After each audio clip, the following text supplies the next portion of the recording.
will, our church family members, lifting my son, Andrew Jones, who is under the weather. To lift my wife, Sister Dana, who is recuperating very well and back to her regular self. Be lifting both of us as we'll be traveling tomorrow to New York to be with our pastor friend, Pastor Taylor, for their 15th church appreciation, pastor's appreciation. Continue to be lifting Sister Sidney, Sister Russell, Deacon Tim Burton, lifting Ella and Brian, also Sister Carolyn Lacey, Wanda George, Freddie Davis, Jordan Drake, Sandra Brazil, also David DeBerry, our guitarist, Mary Garrett, Deacon Garrett, Sister Kathy Gossett, Raymond Garrett, and if you will, be lifting my brother John Miller, Sister Linda Hudson. You know, I've been joking with Linda and her dog and got a text today that Linda and her dog was attacked by the pit bulls next door. And so she had to put her dog down, Rocco, and Linda, I don't know what her status is, but she texted me and said, Pastor, I need you to pray. We were both attacked. And so I don't know where she is as far as the status. I tried to call her. Do you know anything, Liz? Okay. Well, I know it's the second time, but it's the first time the dog has had to be put down. So, you know, that's the thing that's troubling to me. Yes, sir.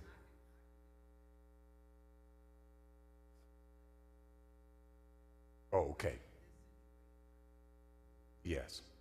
Yeah, because we've had issues with those pit bulls when we headed across the street. And there's a way that you got, but like Liz was saying, this is not the first time, but it has gone to where it's now affected Linda, where she's now hurt from it. So, you know, your dog has been hurt, but when it now goes to you, you know, and I know people who are, you know, very protective of their dogs, and I get that and all that, but when it when it hampers and hurts you as an individual, it's even greater impact. And I use that as a joke and all of that, but then I get that text today and it just puts me in a different place. So let's be lifting her. God our Father, we lift you and thank you for your grace and your mercy. Lift our church family in a special way, and all the names that were mentioned and even those that were not, because God, we know that you are sovereign. We know that you are omniscient. You know all things. We are praying right now that you would lift this church family, lift particularly those names that have been mentioned, those that are going through seasons of grief and bereavement, those that are going through their own trials and troubles because of their own physical ailments. We're asking that you would touch Sister Connie Russell in a special way. Thank you continuously for touching the body of our own Brother Tim Burton, lifting Sister Cynthia Sidney, touching, if you will, Sister Kathy Gossett, touch her physical body. Sister Wanda George, excuse me, get me some water, somebody back there, if you will. And I'm asking that you would touch Sister Linda Hudson in a special, special way. Praying, God, for your touching of my son, Andrew, and my wife, asking for that special covering that only comes.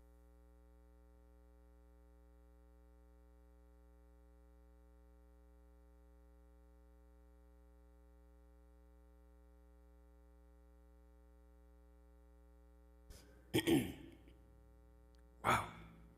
Thank you. Somebody say, if it ain't one thing, it's another. Woo. I've been fine all.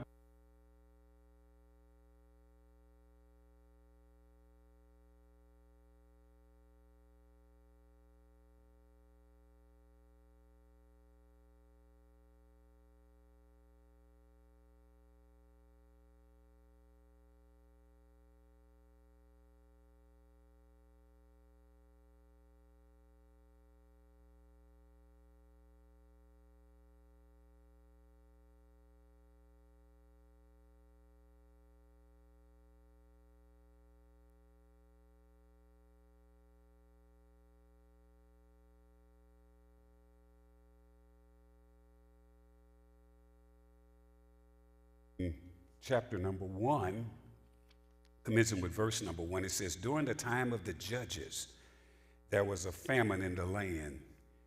A man left Bethlehem in Judah with his wife and 2 sons and lived in the land of Moab for a while. This man's name was Elimelech, and his wife's name was Naomi. The names of the 2 sons was Mahlon and Chilion, and they were Ephraites from Bethlehem, and they entered into the land of Moab and settled there. And Naomi's husband, Elimelech,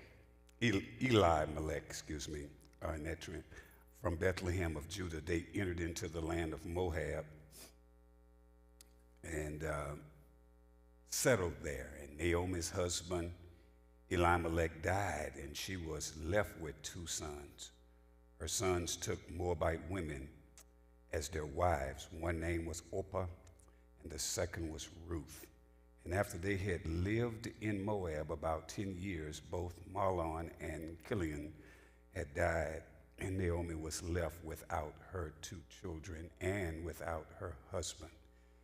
She and her daughter-in-laws prepared to leave the land of Moab because they had heard in Moab that the Lord had paid attention to his people's needs by providing them food. She left the place where she had been living, accompanied by her 2 daughter-in-laws, and traveled along the road leading back to the land of Judah. She said to each of you, "Go back to your mother's home. May the Lord show faithful love to you as you have shown to the dead and to me. May the Lord enable you to find security in the house of your new husband." She kissed them, and they wept loudly. "No," they said to her, "we will go with you to your people." But Naomi replied, "Return home, my daughters. Why do you want to go with me? Am I able to have any more sons who could become your husbands? Return home, my daughters. Go. Excuse me, for I am old and have another husband. For I am old, too old to have another husband. Even if I thought there was still hope for me to have a husband tonight to bear sons, would you be willing to wait for them to grow up? Would you restrain yourself from remarrying? No, my daughters, my life is much too bitter for you to share because the Lord's hand has turned against me." Again, they wept loudly, and Orpah kissed